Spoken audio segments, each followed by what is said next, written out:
কোরআনে কারিমে জানিয়েছেন, সূরা নূরের ভেতরে আছে 61 নম্বর আয়াতে, ঘরে প্রবেশ করতে হলেও তোমাকে সালাম দিয়ে ঢোকা লাগবে, তাহলে ওই ঘরের ভেতরে আল্লাহর পক্ষ থেকে একটা বরকত আল্লাহ নিয়ে নেবেন। বলেন সুবহানাল্লাহ।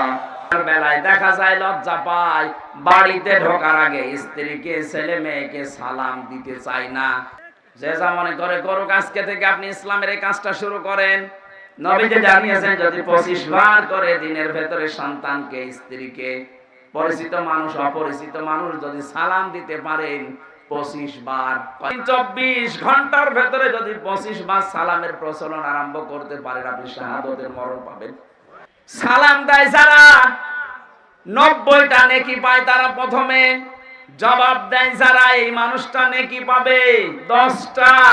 সালাম দেওয়া সুন্নাত আর জবাব দেওয়া ওয়াজিব।